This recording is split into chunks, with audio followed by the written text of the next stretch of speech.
Hello and welcome to episode 1285 of The Sleeper and the Bust. It is Friday, April 19th. I'm your host, Paul Sporer, joined this morning by Justin Mason. Justin, good morning, sir. Good morning. How you doing? Not too bad. Well rested, coming off the short slate. And you got some sleep too. We were just talking about Yeah, yesterday about going to bed early, and you went to bed before midnight. Look at yeah. you. Look at me making improvements. I mean, it helps, yeah, when there's only 4 games on the Yeah. slate, and I'm like, oh, okay, I can finish the roto right up. Like, I think the last game ended at like 9:30 my time, Yeah, so I was y'all's like, game. yeah, I mean, I could just knock out the entire thing before 10:30 and get in bed, and I was in bed by 11, so it was great. That is fantastic. Yeah, got some good sleep. I was bummed that what was it? Cubs Yeah, Marlins? Is that who they were playing? I honestly can't Diamondbacks? remember.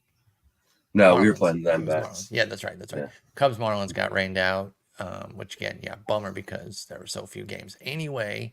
But now we get an Friday afternoon game. Although that might have already been there because the only team that plays on Friday afternoon are the Cubs at home, hmm, and so that might have already been there. And then, oh yeah, it is because the second game is actually going to be tomorrow. Anyway, let's talk about one game from yesterday, and just want to see where you're at on a particular guy. He did not go out and do the thing where he puts up the great start, and then everyone's going to be freaking out at Fab. Quite the opposite. Jack Leiter got knocked around for 3 2/3, giving up 8 hits, 3 walks, 7 runs to my Tigers. I think it does sting a bit more that it was the Tigers because they have not been hitting well. So I'm sure that kind of makes it feel even worse for Jack Leiter.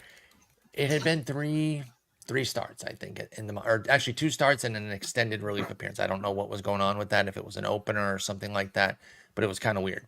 But either way, 14 and a third innings of really good work. The velo was up a mile per hour, which he held that velocity gain in the majors. Jack Leiter did. He had a 44% K rate, 5% walk, 16% swinging strike. Again, 14 innings, but big advancement in what we'd seen from Jack Leiter. So he gets the call. We get excited in Detroit against the Tigers. Total flop. What are you doing this weekend with Jack Leiter? Do you have any interest? I don't know if they sent him right back down, which of course would make this moot. But I think he's sticking around, right? Because I think so. he can just take Bradford's spot. Yeah, I think he's just taking Bradford's spot for it. Well, I Yeah. mean, they also have Lorenzen though now. Ooh, So no, Lorenzen, Gray, Dunning, Leiter, Eovaldi. Oh, Heaney. Okay, so they do yeah. still have 6. Okay, let's assume Leiter stays up. Right now, he's projected to start Thursday versus the Mariners. Okay, So where later are this you on Leiter after the debut? If we get word this weekend that he's staying up, let's go with that first, and then we can talk about if he's not. I'll probably put some bids in, but they're not going to be aggressive. Uh, as much as I love the arm talent, just generally speaking, the stuff is pretty good. Uh, the command and control is not great, and I don't know how long he's going to be up for. Bradford went to the IL with lower back soreness, Yeah, which doesn't to me sound like something that should like keep him out for super long. So I mean, this may be like a 2 week test trial for Jack Leiter, and he's going back down to the minors unless he just shoves. And I just don't know that he's got, especially the control to shove the way that he would probably need to stay up on the roster. So uh, I don't want to overinvest. I'm sure there are going to be people who throw triple digit bids this weekend. I think those are mistakes. yeah, I tend to think so too. And again, it's really not just because he got beat up by No, the Tigers, even though that is not wonderful. That is not the driving force here. It really is the lack of confidence I have that he's here for quite some time. So yeah, that's where I'm at with Jack Leiter as well. And because they have the 6 right now, I can't even necessarily be confident that he's going to be here next week. Because then Gray, Dunning, Heaney, Eovaldi, Lorenzen could be their 5. So was a good soft spot for a debut. Unfortunately, did not go Jack Leiter's way. Could see him back up, more consistently in the summer. I'm going to keep some real tempered bids, if yeah, anything, and we'll see what kind of news we get this weekend that would clarify it. Maybe keep the bids very little if he's just sent right back out. Yeah. All right, let's get into some two-step guys. A few that we talked about yesterday, we'll just follow up, make sure that we're still cool on them, especially in case people didn't listen to yesterday's episode. So we can't assume that everyone knows what we think about Singer and Detmers already. And then, of course, I don't include the obvious guys, which, by the way, made a move, made a guy into an obvious that I'm very excited about. But I did not expect on April 19th to already have Reynaldo Lopez in the no need to discuss obvious. But with Miami, Cleveland both at home, where aren't you starting him? There's nowhere. So that's why you won't hear about guys like that. Normally this is the third week in a row that he's had a scheduled 2 start. Really? So he just keeps missing them. I know. Yeah. I've been recalling some other guys that are like, oh, remember, because like he originally was supposed to have like a Chicago and Miami 2 start or something like that, and then they had a rain out this week, right?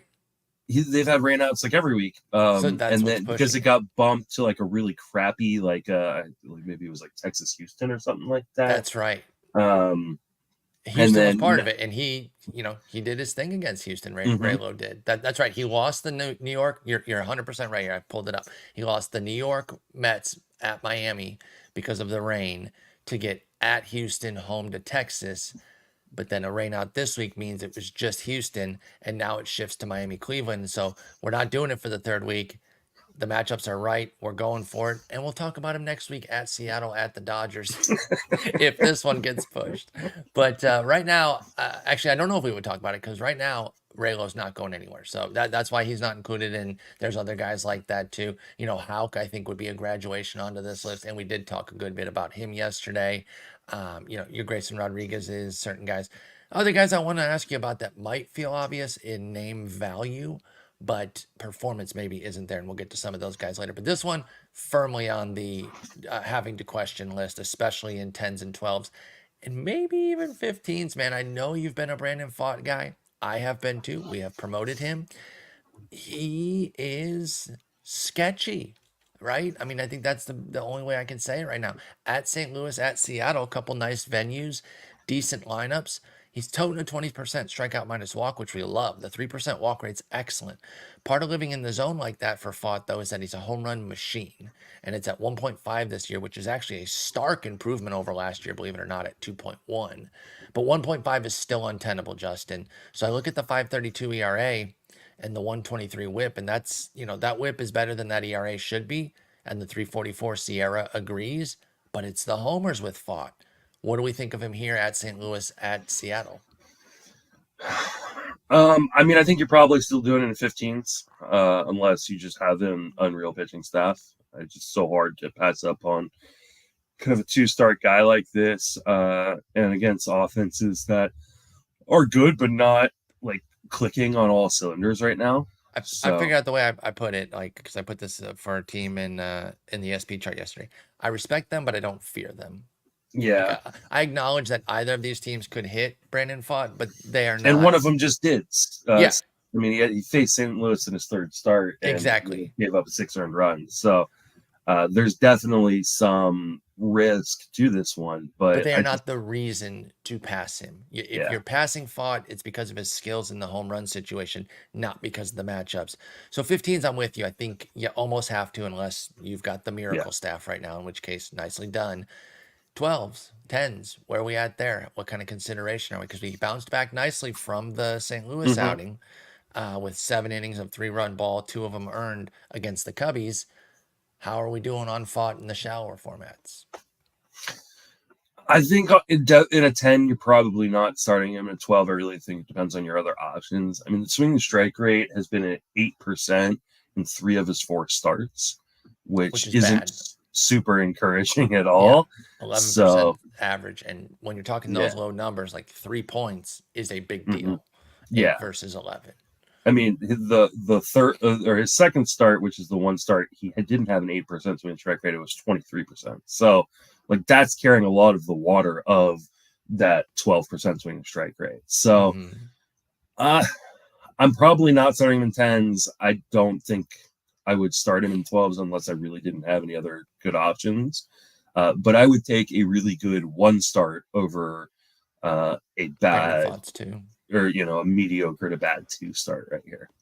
Yeah, I think so as well with Brandon Pfaadt. 12 teamers, there's a world, but it's really kind of a 35-65 or 65-35 with the 65 being no for me. Like Yeah. there's a 35%, again, I'm trying to ballpark numbers, but I'm giving you the idea that like for the most part, no, you could be desperate or you could be wanting to throw it. There's something about like, your guys, the guys that you went for and you drafted, you think they're breakouts. If that's your tiebreaker, I get it, right? If you're a Brandon Pfaadt guy, cool. Go And with I your am. dude. Yeah, and so go with your dudes when it's a cluster. I talked about in the SP chart yesterday, like Jack Flaherty, Brian Bayo, Clark Schmidt. I didn't give any of them the across the board 10s, 12s, and 15s, but I was like, all three of them are your guy types where you love Flaherty this year. Okay, cool. Or Brian Bayo or Clark Schmidt, whoever that might be for you. Lean on those guys where you can. So if Pfaadt was one of your dudes in a 12, and maybe you have 3 other guys that are similar to him, go for him because he was your dude and you don't want to miss a breakout 2-step. But you don't have to go for him. He's not Like a must start by any stretch. I just brought up my only 12. I think it's my only, or no, I have one other 12. But I brought up my online championship. Now, I want to be like quite clear. Like this is a really good team. Like it's in first place in the league, and it's got a fantastic reason you brought pitching it staff. up, folks. Yes, exactly. Right. I'm just kidding. But and I don't even have Pfaadt on this roster, but there's no way I'd start him if I did have him on this roster. Okay. Right? Like I've got Pablo Lopez, Aaron Nola, Logan Gilbert, Jared Jones, Cutter Crawford, Christopher Sanchez. Am I starting him over any of those guys? Like, no, I'm not. So I'm taking probably in a 12. I don't know if I'm taking him. Now that's again extending circumstance. It's a good roster. Quite a rotation. He's really borderline leaning no with Pfaadt in 12s. Yeah. What about Jordan Wicks? Let's jump to the Cubs. Houston at Boston. That's not terribly friendly. Again, we keep reiterating it, but I'm going to keep saying it just so people don't get hung up on the win-loss record. Houston's offense is not why they suck. This is kind of a St. Louis of last year's situation. Don't look at the 6-14 record and say, well, Houston's targetable now. No, they can still get you good, particularly lefties, which is what Wicks is. And then Boston, they're a solid team. Their pitching is kind of carrying them to their 10-10 record, but it's a lineup that can get you. The one thing I do like about them, though, is they got 1 billion lefties. As far as their like everyday starters, all but 2 are lefty. Now they might take some of them out, but they're going to be putting in the likes of Bobby Dahlbach, Pablo Reyes, and Rob Refsnyder, if that's the case. So I'm not even sure that that's a huge problem, even though they're going to be righties against Wicks. So Jordan Wicks was a your dude this year, and I don't mean that specifically to you. I mean that somebody could be interested in coming into the year and really think, hey, this is my breakout guy. I think he's different than Pfaadt, where we're deciding if we even want him for 15s. I don't even know if the 10 and 12 conversation is on the table for Jordan Wicks. But it's that same conversation that we were having for the 12s with Pfaadt in 15s for Jordan Wicks. So where do you come out with him in the deep leagues? Are you finding the start for Jordan Wicks? I mean, he's pitching okay. I mean, the ERA sucks, obviously, the 5.29 ERA, but like 12 strikeouts per 9. The home run rate is really, really good. And the problem is the walks. He's walking everybody. And you know what that's causing? A lack of volume. Yeah. Jordan Wicks hasn't gone 5 in any of his 4 starts. A massive whip, a 176 whip right now. Yeah. So lots of hits, lots of walks, just base runners for days. Not afraid of Boston right now. They're about middle of the pack in terms of OPS versus left-handed pitching. But I'm petrified against Houston, the 3rd best team so far this year against left-handed pitching. Yes. So this is a no-go for me. Yep. I just don't see it. Now, let me ask you, if you're holding Wicks in a 15, do you hit the cut button because you're not using a 2-step? Or is he somebody you want to keep around at all to kind of see if things can improve? Like, where do you stand with Wicks on a more long-term, say 2 to 3 week outlook beyond this week as a sit? And I'll tell you that he lines up for Milwaukee the following week. Jordan Wicks does. I guess it depends on what's on the waiver wire. Like, I'm not dropping him for Jack Leiter because I think Wicks has a better shot at being in the rotation 2 weeks from now Absolutely. than Leiter does.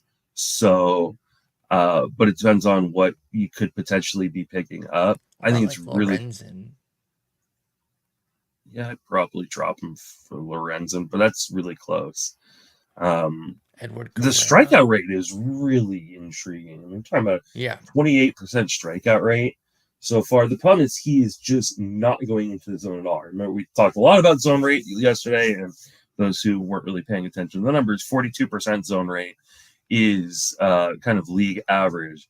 He's at 37. I mean, this is why he's walking so many guys. He just can't get into the zone consistently enough.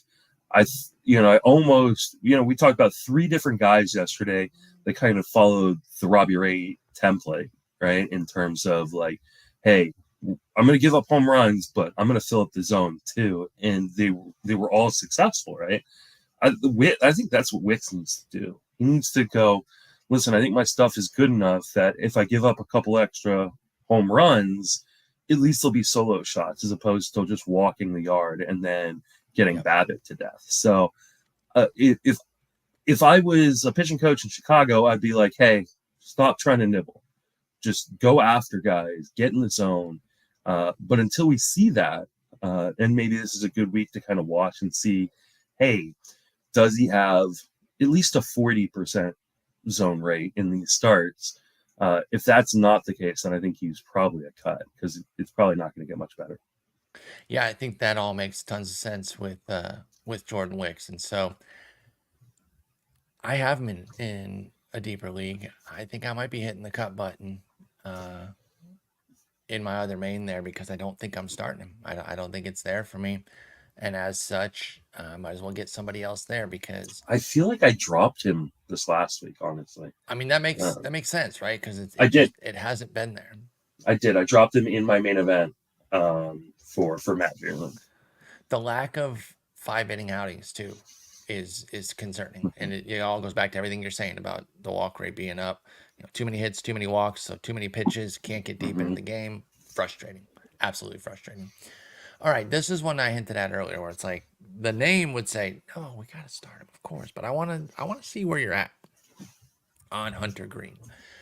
Andrew Abbott as well. They both get Philly and at Texas. Abbott's definitely someone to discuss.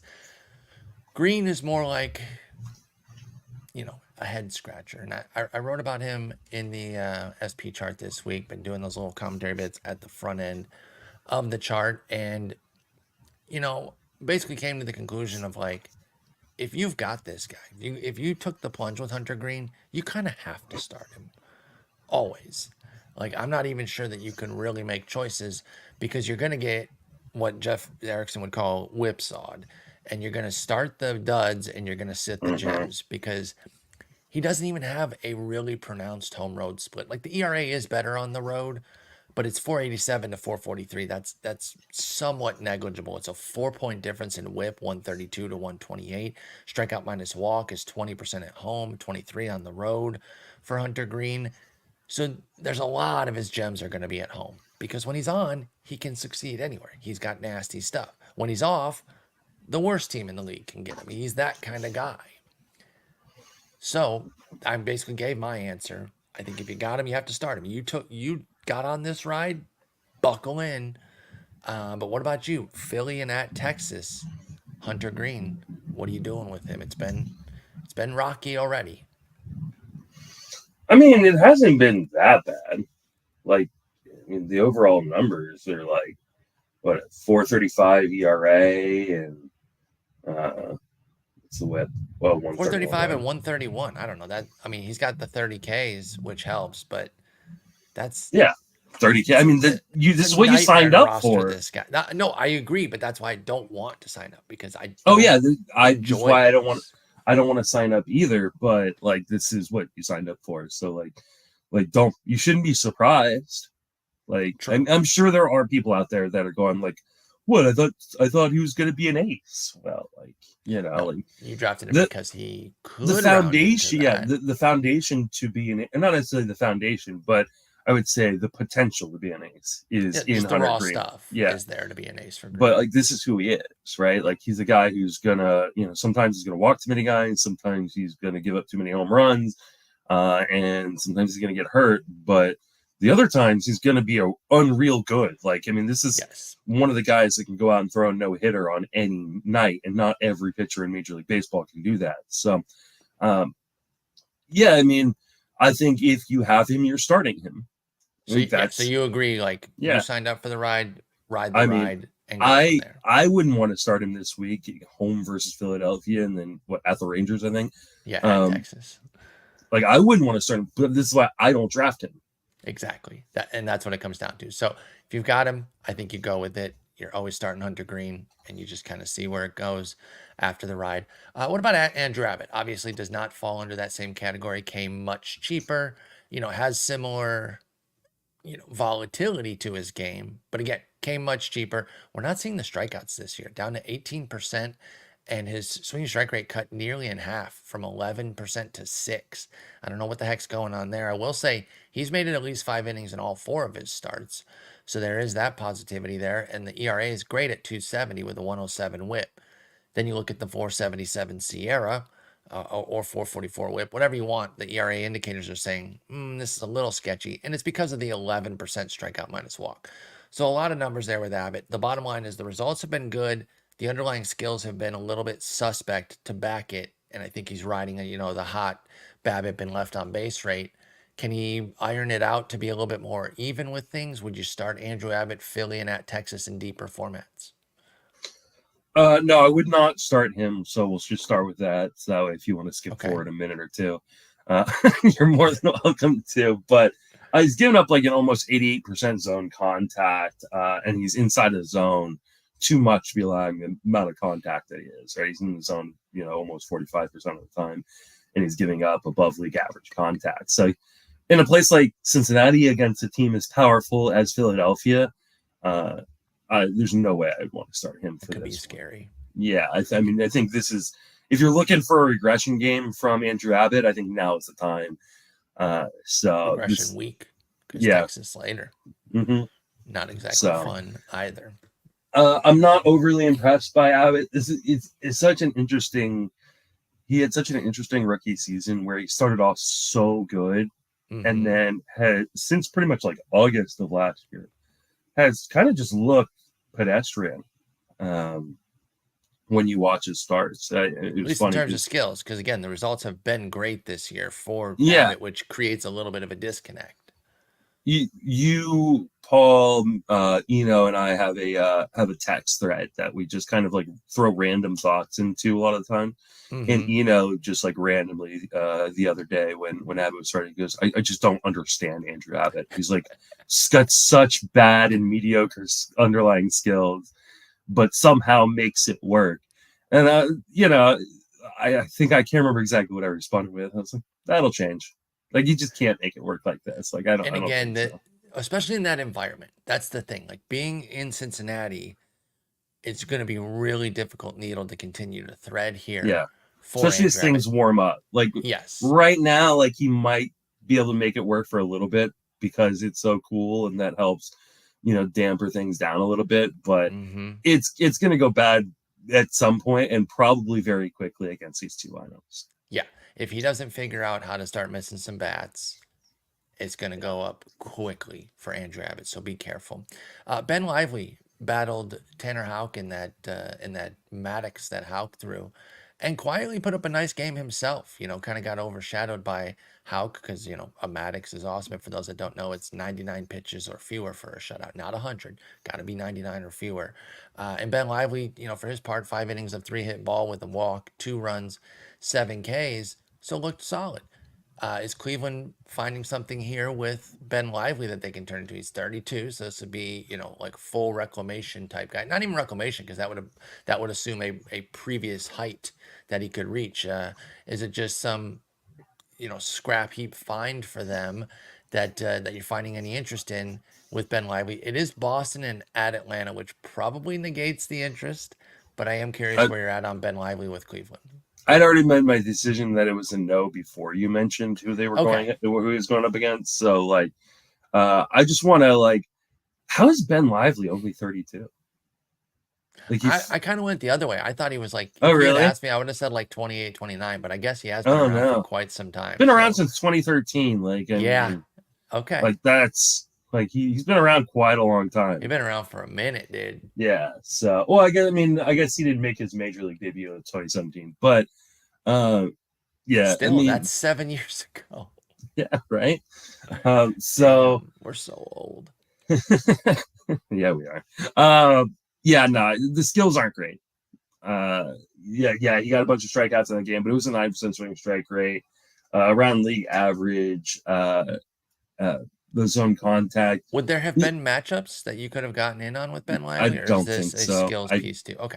I Just mean, making sure. if he had like an Oakland, Chicago White Sox 2-start, Which is like the ideal right now. I might start myself versus them. Yeah. Like, there's not too many guys I wouldn't give a shot on that too, just because so, you got to but take those no, matchups. yeah, I think he is just the placeholder until they figure something else out. I think that's totally fair. I put Austin Gomber on here, but then I did put LOL next to it.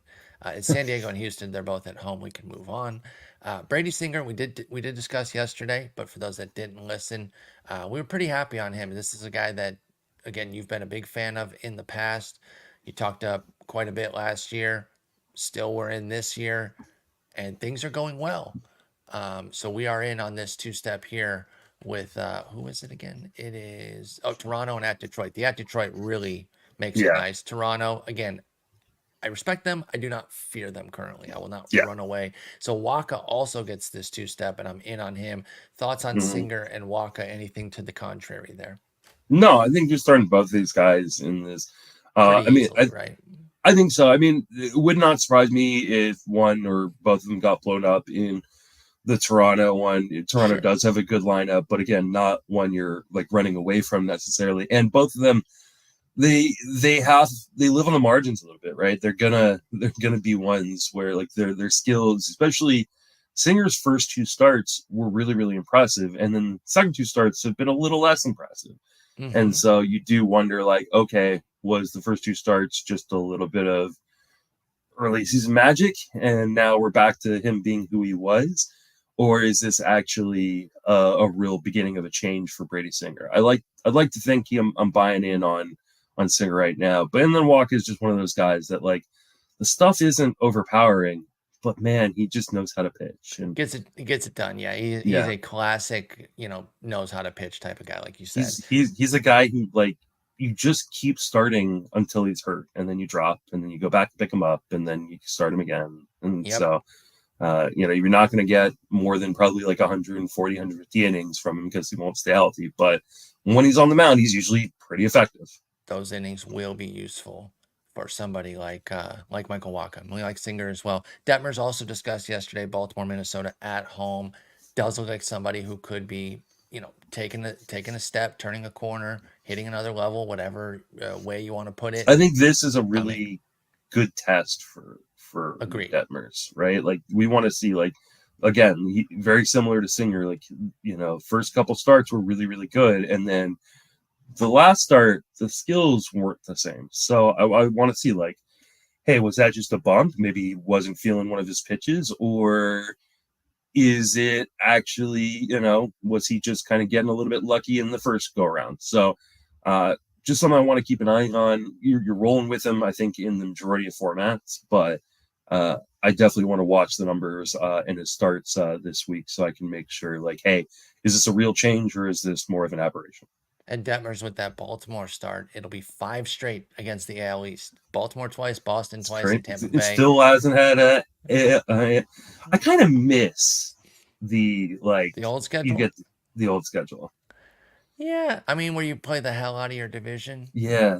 I didn't necessarily mind it, so I didn't like need the change, but I'm also not like upset about the change either. I mean, I do like that you get to play different teams, especially in the other. Like I know a lot of the purists out there are like, oh, I hate interleague, but like, no, I mean, couldn't care less. I love it. I love seeing two teams that you wouldn't necessarily think should be playing each other playing each other. So definitely agree with that. Yeah, but I do kind of miss the 7. Was it 17 games, so 19 games. 19, I think. 19, yeah, 19. Yeah, you would go crazy against your own Mhm. division. So yeah, I love Detmers fully in, starting him everywhere. And agree, I want to, I'm gonna keep monitoring it to see if are we taking a step here, or are we just running hot. But to that point, he's just not coming out of the lineup. Yeah. Joe Ross and Wade Miley from Milwaukee both get at Pittsburgh and home to the Yankees. So not an easy setup. Again, Pittsburgh, we're starting to respect, definitely not fearing them, but we know that they're not a walkover even when you go to Pittsburgh. And then, of course, the Yankees can always bomb you out. So let's start with Joe Ross. Righty lefty, I don't want to say versions of each other because Ross still brings it a bit more than somebody like Miley, but neither guy is terribly overpowering. Joe Ross, been around forever. And maybe it feels even longer because of his brother Tyson Ross, but he's been around since 2015. It's been he's younger than Ben Lively. Ben Lively. I was just about to say that. That's crazy. He's 31. But what do you think about Joe Ross? I loved Tyson Ross. I've been a Joe Ross fan, so I'm kind of a sucker for this. I'm kind of intrigued in deeper leagues. I don't think we need to talk 12s and 10s with Joe Ross because I don't think we're getting there with him. But what about 15-team leagues for Joe Ross? The walks are so concerning. I mean, and it understandably, but he had a 7% walk rate last year in 108 innings. Maybe he can tap back into that. He's just given up so much contact. It's a 90% zone contact rate. You can't do both, right? You can't be giving up the walks and because you're just gonna get Abbott to death. Yeah, like it just. And then there's gonna be runners on already that you gave the free passes to. Yeah, and then you're really in deep shit.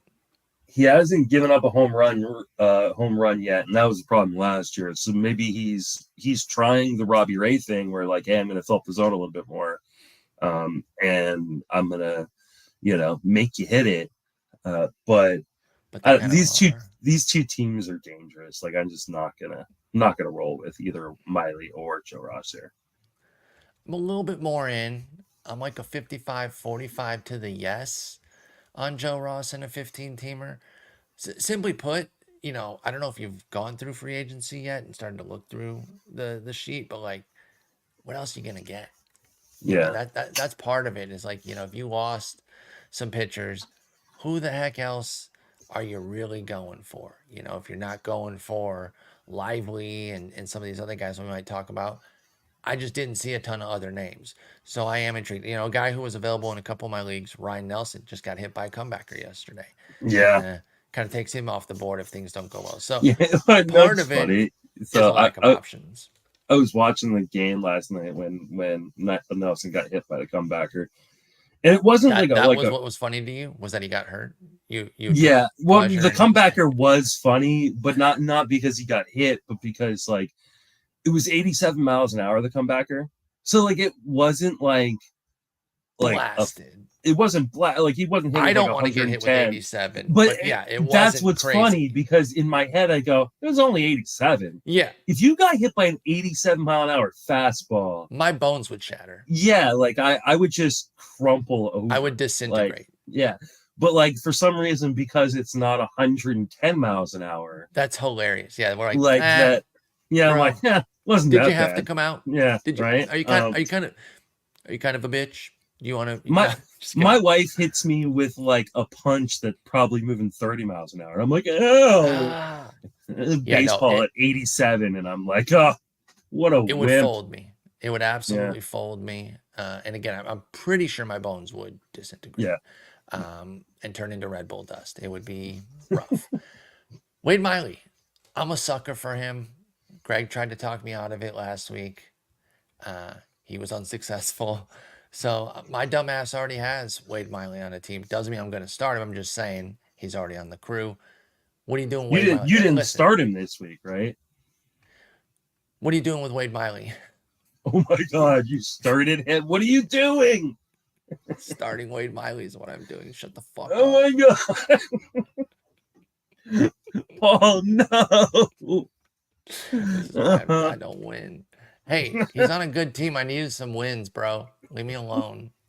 I'm doing the same thing as I did last year. Where I don't get well wins. And go deep enough into a game to qualify for a win. All right. Listen here. It was only the second start, so you can get me on that part. But in terms of the performance, I want to take up for my boy Wade Miley. Since 21, 320 innings of a 3.26 ERA and a 1.24 WHIP. Gets the job done, my man. 23-13 record in the 60 outings as well. Should I have started him already? No. Maybe should have seen a little something first. Where are we at next week, though, at Pittsburgh, home to New York? I imagine that's a hard no from you. Yeah, But no. do you not respect Miley at all with what he's been able to No, do I these do. last And several years? I'm not gonna say he wasn't on my waterfalls. Like I put some But you weren't gonna start him. $3 bids, but I wasn't gonna start him this week. Now, unlike you, I have a team with really, really good pitchers on it. So What the I don't fuck's that supposed to mean? I don't need to worry about it as much. But no, I just, especially until I see him go 5, I'm probably not starting. My other option was Griffin Canning, and I was nervous. Which would have been a good decision. It would have been nice to pick him on the rebound, but he'd been getting cooked. How was I supposed to know he's going to finally throw his first good outing of the year? Yeah, no, I understand. That's a tough choice. So I probably would have gone Canning, but I honestly can't really blame you if that what your options were. And I got to be honest, I just lost Darvish in that league, so I don't know if Miley's coming out. I think he might have to stay in. This team is exploding. This is not Is this the first main or the second main? This is the second main. Yeah. Where the pitching was already a bit suspect, let's say, because I waited on it. Staff ace, Tanner Bybee. Correct. Mm-hmm. Yeah, the options that I'm looking at, hey, I could get Patrick Sandoval so I could have 2 Angels. The exact thing I was trying to avoid this year was to not be overstuffed on the Angels. Michael Lorenzen's available in that league. Swerving Jake Irvin. Swerving Cole Irvin. So, yeah, I mean, the options are not robust out there. So, let me just... Well, Jake Irvin has the Dodgers, so let's not do that. We're definitely not doing that. Griffin Canning has the Orioles. And Canning already has to start. It's whether or not Miley... Sandoval has the Twins, so I think I would take the Twins over that Miley 2 start. Okay, I have to get who's the Sandoval other option? Too. Lorenzen. Did you say Lorenzen is, let's see, home versus Cincinnati. I could go to our good friend, the gardener, Mr. Gibson. Kyle Gibson has, he's home versus Arizona. I don't think I would do that. I don't really want to do that either.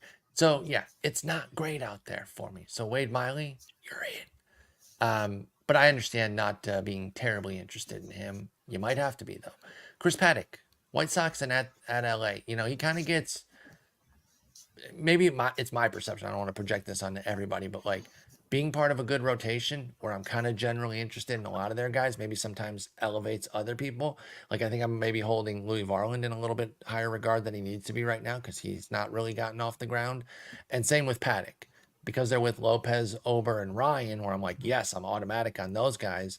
I feel like I'm maybe kind of elevating Paddock beyond his level, which, by the way, I think he got pushed. Oh, wait, no, he was on a 2-start episode a while ago. Yeah. So this is his second go-round on a 2-start. Where are we? It hasn't gone well. It's an 8% swing strike rate, the lowest of his career for Chris Paddock. 12% or 13% K rate. The results are brutal. Are you seeing any sign of hope here after 3 starts from Chris Paddock? And by the way, it was 1 really awful start and 2 bleh ones against the Dodgers and Brewers for Paddock. So I didn't think it was so much about like, at least for the industry as a whole, Paddock in terms of like, oh, he's on a good rotation, so he kind of just lumped together the other guys. I feel like it's because like in the 2019 preseason, he was the player everybody was talking about, whether you were in or out. He was like the guy everybody was talking about, and then like it was the big spring training, like right? He was the rookie that was going to come up, and I remember I think Derek Carty was really big on him, and who was big on him was Matt Modica. Yeah, Matt Modica, Mark Cerebro was like in my first ever main event, that 2019 main event, and like he took Paddock, and I remember talking to him after. I was like, I just don't understand like the Paddock love, and he was really really good for 140 innings, and I just think that everybody remembers that, and for some reason kind of forgets the last 3 years have been a disaster. There's nothing in the skills that tell me that things are going to get much better for him. I mean, he'll have higher strikeout rate than 12% or 13% where it's at. But like, Sure. I just don't know if he's the same guy anymore. And I think we need to stop thinking of him as like, oh, he used to be really good. That was 5 years ago. It was quite some time ago. You're not wrong. And it was only for 140 innings. It wasn't like he was really good for 3 or 4 years. He was good for, the better part of a season. So at this point, no, I'm not starting Paddock. I actually dropped him in a number of leagues where I had him.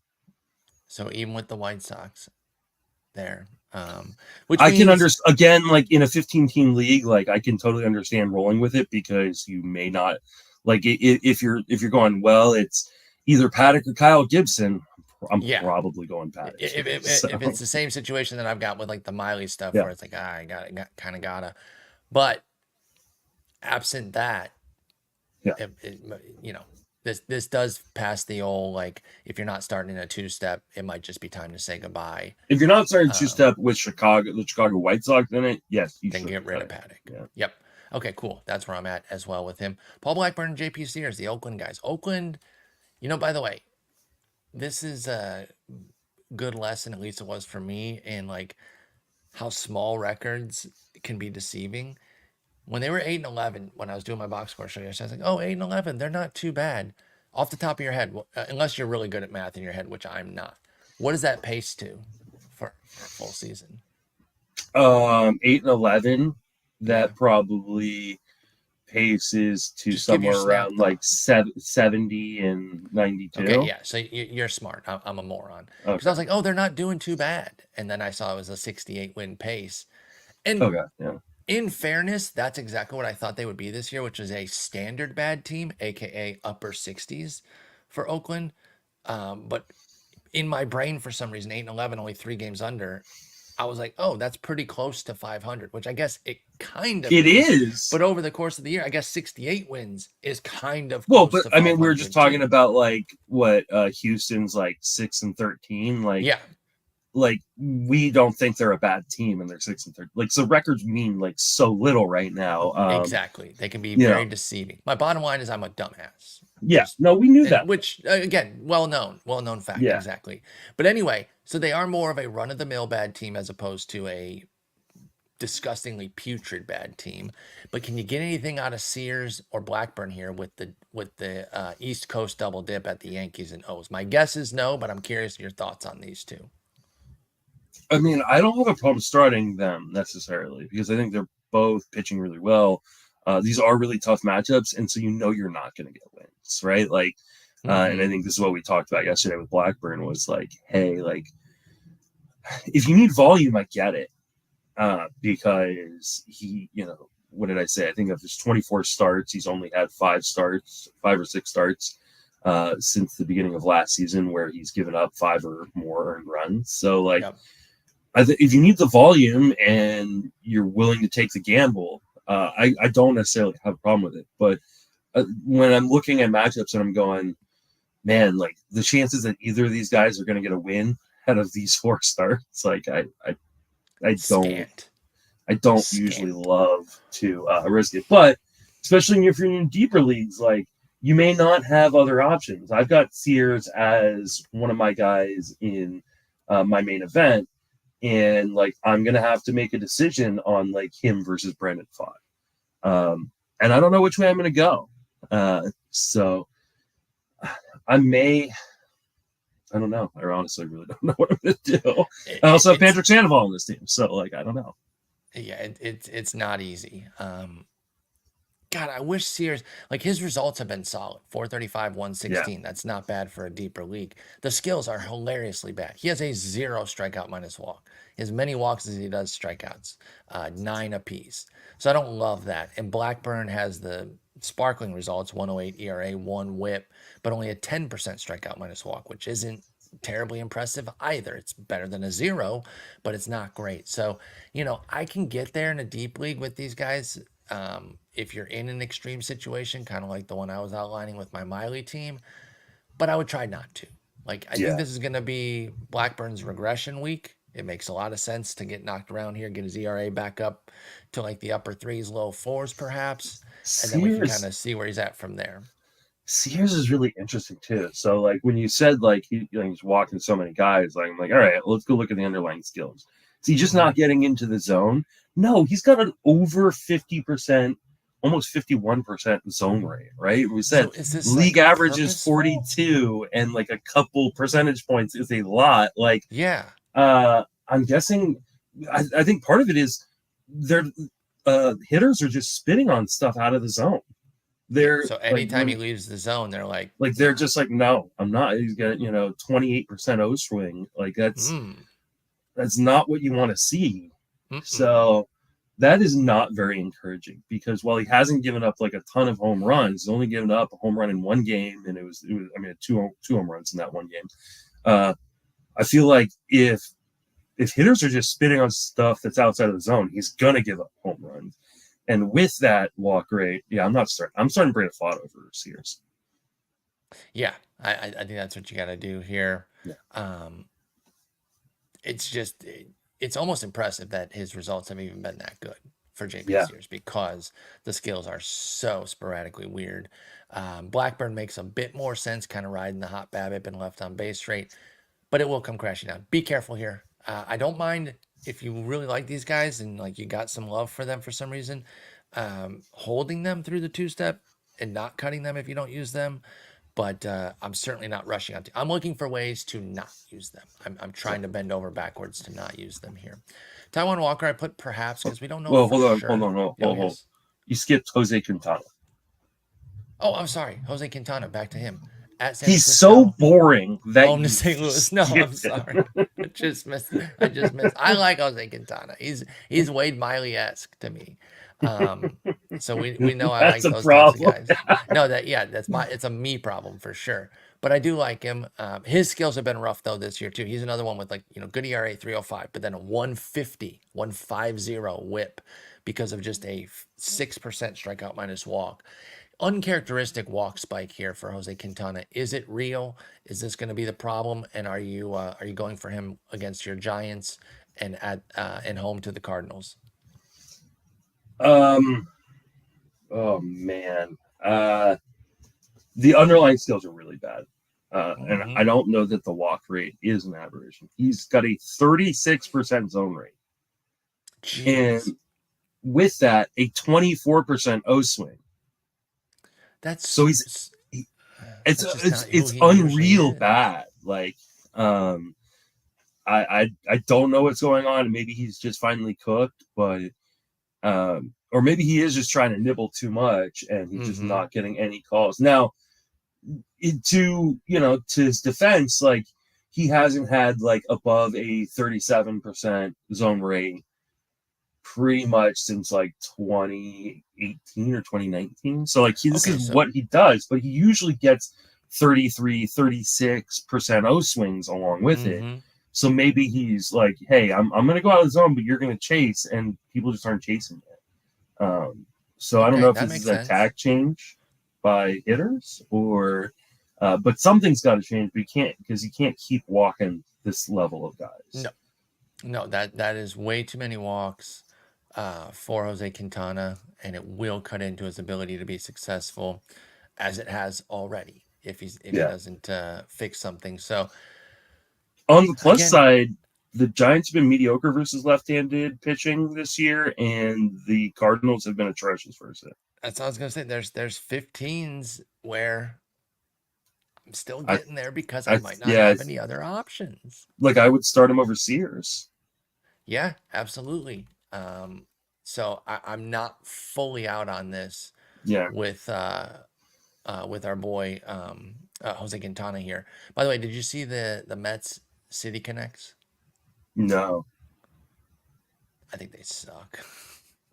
Well, black and gray. I don't know. Have you seen the Philadelphia Phillies ones? Yeah, I didn't really like. I like I got a bunch of friends who are Phillies fans who were like I got text message. They're like, "What is MLB doing?" I was like, "What do you think I have to do with this?" Like, you're blaming me. What is your league doing? Change your league. I don't know. I don't know what they're doing. Those are gross. Yeah, I don't love these Mets ones. I really hope the Tigers ones are cool. I will get some cool stuff if it's cool, but we'll see. I think the Cardinals ones could be cool. I'm not like a huge Cardinals fan or anything. I'm still pissed about 2006, but with their logo and the red, I think they could do something really cool. I like embracing the colors and like really showing off your best color. Like that's why I like the San Diego one so But much. I that like to me, like that's why like the Phillies one was so weird. I was like, where does this color scheme come from? that. I don't know. Maybe it's something that has to do with the city. Like sometimes there's historical stuff there that I'm like, oh, okay, I respect that even if I don't like it. For example, the Boston Marathon one. Like I I roasted nothing. that one so hard before I knew what it was. Well, and I also I just still think they're ugly as fuck. well, I was judging personally. Like I don't look good in yellow. It Yeah. basically looks like a skin shirt for me.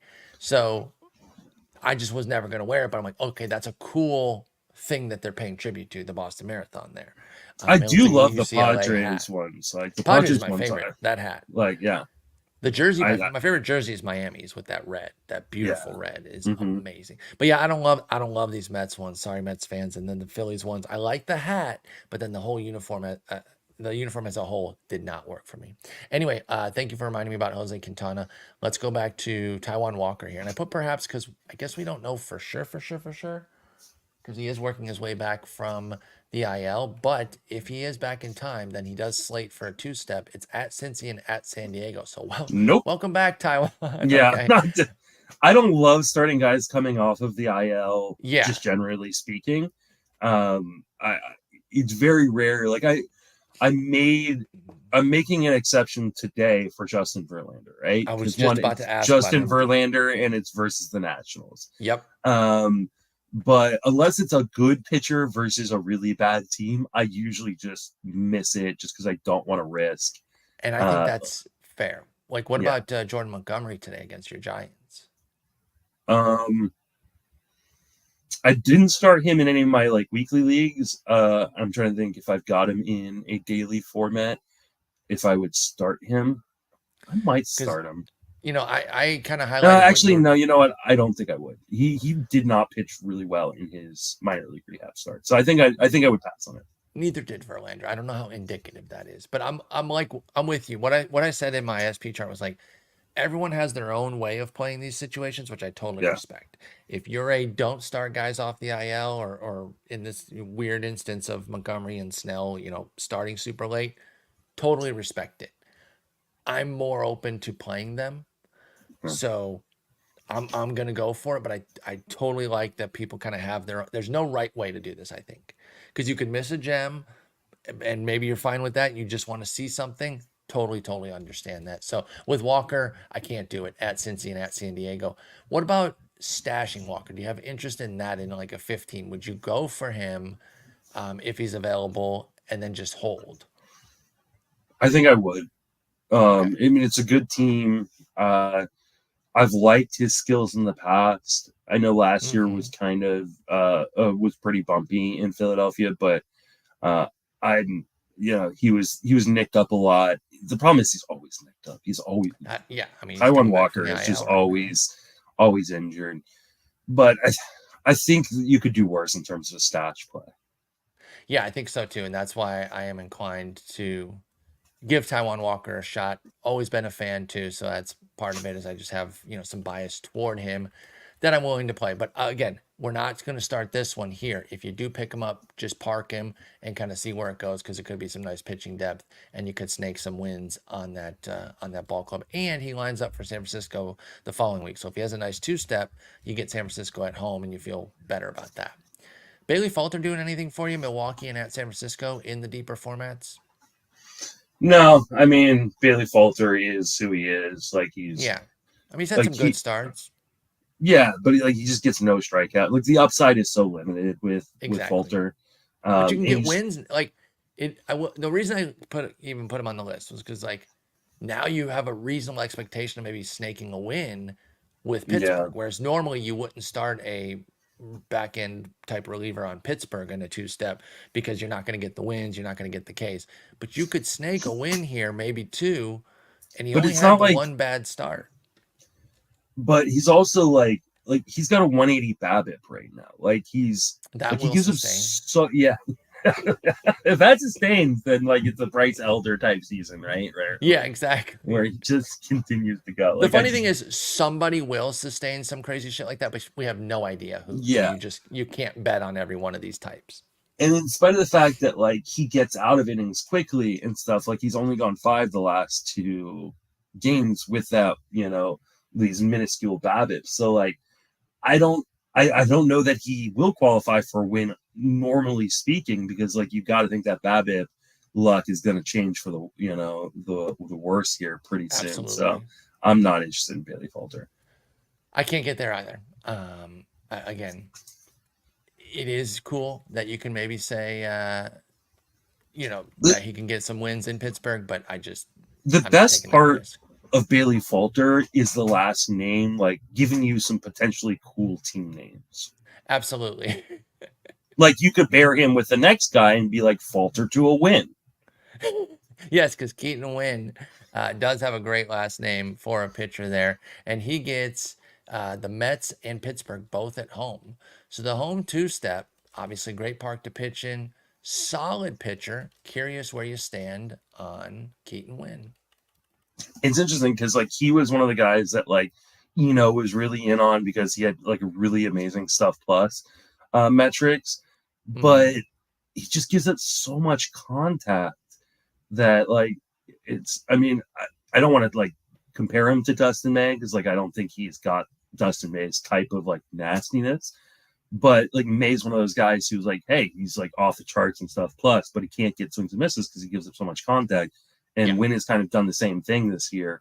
And so while I'm not necessarily opposed to using him for this 2-step because he does have, the Mets on the front half of it, and they're both at home, which is good, good park to pitch in.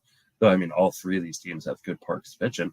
I just don't know if the upside is there. The Giants don't seem to be playing very well, especially the offense isn't playing very well. And so I worry about his ability to even get wins, and strikeouts aren't coming right now. So I'm probably steering away from Keaton Wynn outside of, I don't have a better option at 15. Yeah, I think, painted into a corner situations like we've highlighted, with the Miley stuff. Mm-hmm. I don't know. I'm a little bit more in because both are at home too.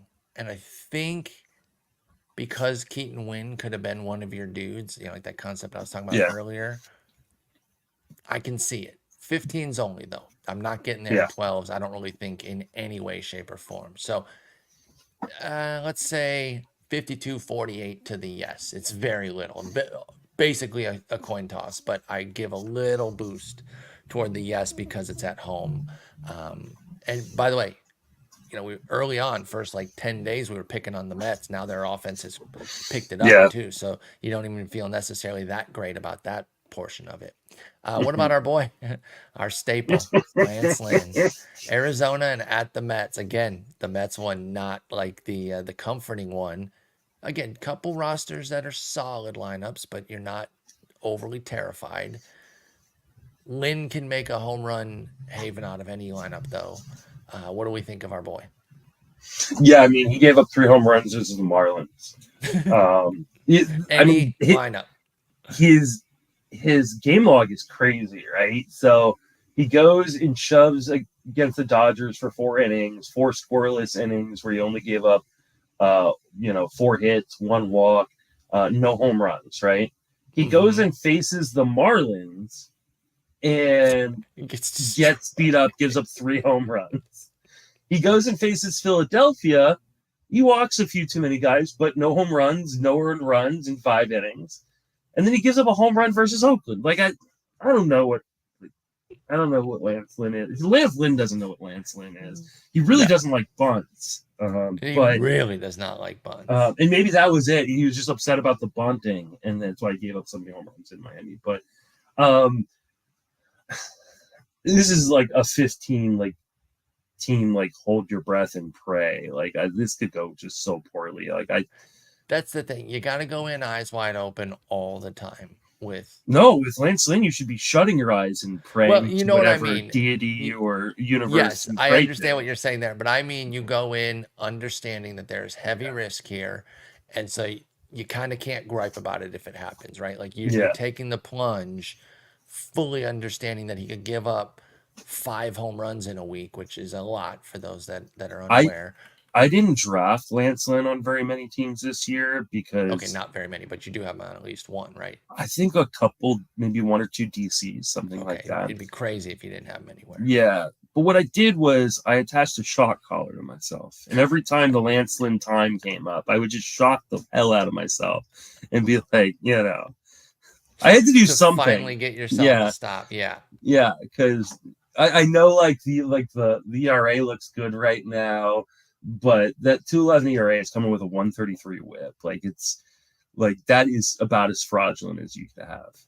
It's the Lance Lynn experience. I Hmm. will say this, we make jokes, but like when we've been in the past, the skills have been a bit more ironclad. Like the swinging strike Yeah. rate's down 3 points to 10%, and the strikeout rate's down to 22% as a result. When we were going for more, the Ks were there so that you could really feel confident that you were at least going to get that. So yeah, I lean away. In 15s, it is a 60-40 yes, because again, you just might not have any other options. And then in 12s and 10s, you can't be doing it. I Yeah. want to talk Zach Latel for the shallower leagues, just see where you're at with him. Is he somebody that kind of gets the full start treatment? Now I know this matchup is going to make him very intriguing for the shallower league, so I think you're going to say yes there. But I'm curious on neutral or even more difficult matchups. Is Zach Latel somebody who's in the lineup? Like, does he need to be off this list to where we don't even ask about him? What are your thoughts after 4 more starts of Zach Latel? Okay, so I need to correct myself. The ERA whip disparity was not actually Lance Lynn. It was Zach Latel. I had Latel's page up already. Oh, Um, well, no, there so is a big ERA whip disparity for Lynn, though. for Lynn as 218. well, but not as big Okay, as it 218, is. 121. Latel is 2.14 ERA and a 1.33 whip, Okay. which is what I just said for So for he Lynn. gets So Detroit White Sox. So again, it's a yes, right? mhm. For this week Yeah, yeah, in all absolutely. formats. But And I curious where you're. because Go ahead. I'm sorry. because that whip is a little fraudulent. Like he's got a massive BABIP right now, a 361 BABIP. Okay, so you Uh, think the whip will come down, not the ERA going up yeah, to match it for yeah. Latel? I mean, I think the ERA goes up too, but like I think that whip should probably be in like the 115 range and not in the 133 range. So then, like mid threes, what with a 115, you could Yeah, see for Latel. Okay. yeah.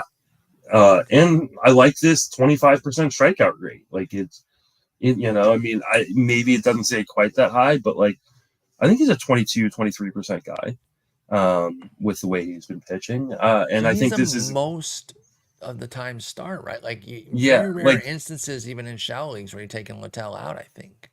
yeah, for right now. So, like, when I do my two-start pitching article, I said, like, I've got my 5 different tiers that I Mm-hmm. kind of fit guys in. He's going to be in the should start tier.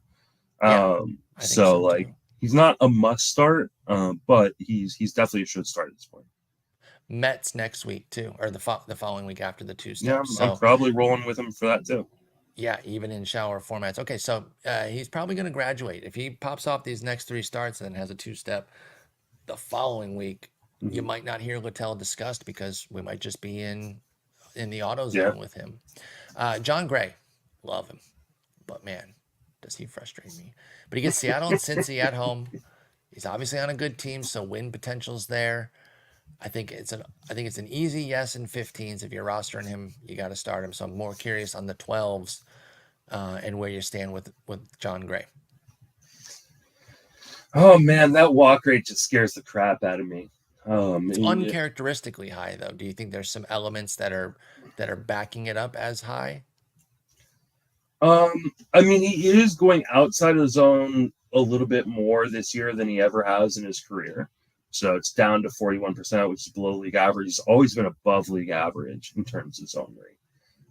And at the same time, he's not getting as many swings outside of the zone. So I think that is kind of what is going on. I just don't know if he's got the stuff to survive if he just starts filling up the zone. unless he goes full Robbie Ray and goes, I'm going to fill up the zone all the time.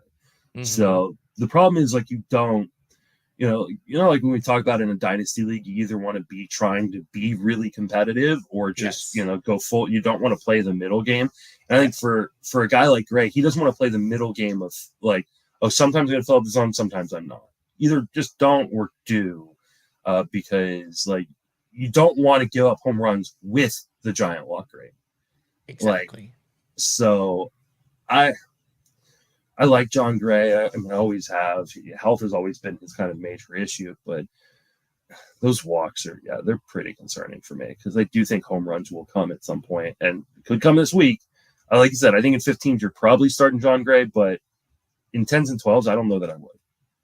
Yeah, 15s, it's a definite yes for me. 12s, it's situational. 10s, you're gonna have to have somebody better. I'm not even sure he needs to be rostered in 10. Quick, would you rather for this week, with guys that we've talked about, would you rather start John Gray or Paul Blackburn? So I think I'm starting Blackburn. Okay, we're gonna differ there. I'm gonna go with Gray. Brandon Pfaadt or John Gray? Oh, that one's tough. I'm gonna go Gray both at home, but that one's really close. Yeah, I think I'm going Pfaadt there. Okay, so we got a couple disagreements there. So there you go with those guys. Joe Ross. They're all starting Gray. Great. We found one for you to join on the Gray train. And this is another guy who could be graduating soon, but I just want to check in again. Let me see the last time we discussed this guy. It's Yusei Kikuchi. While I look him up, he gets at KC and home to the Dodgers. So a team that's on the rise that we're putting in that respect but not fear train, and then a team that we desperately fear. And we have not talked about Kikuchi so far this year. 33% K rate, career best. 9% walk rate, that is up 2 points from last year, but not unmanageable. 2.08 ERA, 115 WHIP, and that's with a 320 BABIP. So he's outrunning that BABIP because he's keeping the ball in the park again. What are we doing with Kikuchi? 15s, I think it's an automatic, even with the Dodgers. So I'm curious where you're at in 12s with Yusei Kikuchi. You're not scared of the Royals too? I mean, these are. I respect them, but in 15s, how do you get away? I don't know. Who's got a rotation good enough to sit Yusei Kikuchi after? Because again, this would be somebody who was one of your dudes if you drafted him. Generally, people don't just land on him because they believed he's performing, and now you're going to sit him. I understand that with the Dodgers, it's really tough. So I think 15s, it's an automatic. So he's thrown 3 straight gems. The first start he threw this year was shaky, but since then he has been fantastic. Like, I don't know how you don't start him here. I think. Do you get there in 12s with Kikuchi though? Yeah. Okay, I think I do too. I mean, the Dodgers scare you, of course, but. And KC does too, even in KC again, because as we've talked throughout this year, KC not the hitters or the pitchers park that we've believed it to be. It's a home run suppressing park, which does help Kikuchi. The other hits get elevated to make it an overall plus hitting park. But yeah, I think you got to roll here. I think it's another one where you're kind of in for the ride, not at the same degree as Hunter Greene, because you didn't pay that type of price. But if you joined this ride it. Yeah, he's not a must start. So again, when I write up my article later today, it'll be like he won't be in the must start tier, but he'll be a should start. Like, and that'll give me the opportunity to write him up and stuff. So, but yeah, I think you should probably roll him. Yeah, that's exactly where I'm at with Yusei Kikuchi, and it's somebody I didn't super believe in coming into the year because I still worried about the homers. He's suppressing them again this year with just a 7% homer to fly ball. Will that regress? I don't know. The ground ball rate is way up, though. 51% career best. Like, he might be turning a corner, and there is real breakout potential here with Yusei Kikuchi if he keeps that up. So there you go. There's the 2 steps for next week. A lot of difficult decisions out there. Process over results. You study, you do your stuff. Not everything's going to work out perfectly with these. So just make sure that you understand the risk. If they're available on the waiver wire, they're there for a reason, meaning that they have some inherent risk. So sometimes you're going to make some bad decisions on 2 steps. Don't forget that it's a long season. That's all I'm saying. Yeah. Maybe I'm just talking in a mirror to myself for starting Wade Miley. But it's okay, Paul. You can start Wade Miley. You're still a good fantasy player. I swear. I don't know. We'll see. Remember I like the 0601 the 06010 had like the Wandy line. Yes. I think the Wade Miley line is the line of a good fantasy player. Don't you? And you so The Miley well, that means line. he straddles it then. No, That means he's sometimes if you are using Wade Miley, then you are not a good Oh, I player. see what you're saying. Yeah. I disagree. That's the line. I will put up again his 2021 through 2023 for Wade Miley, and I will say he's a good pitcher. So fuck you. How about that? Let's end I with a can big only think F of that picture of him like milking the cow. It's like, anytime I think he's my country boy, you leave him alone. He went to southeastern Louisiana. That's where he went to school, and he's going to milk the cow and throw 6 strong for me. I cannot wait till Wade Miley has a great 2-step next week, or a disastrous one. We'll see. Are you getting together with Justin or Jason? God damn it, I do that. I will definitely be getting together with Justin, but I should be getting together with Jason, I think. Okay. Well, you guys have a great episode. I will on double Sunday. check, but yeah. We will be back on Monday talking about something cool. I don't know what yet, but it'll be something cool. So have a good one, Justin. Good talking with you. Take it easy.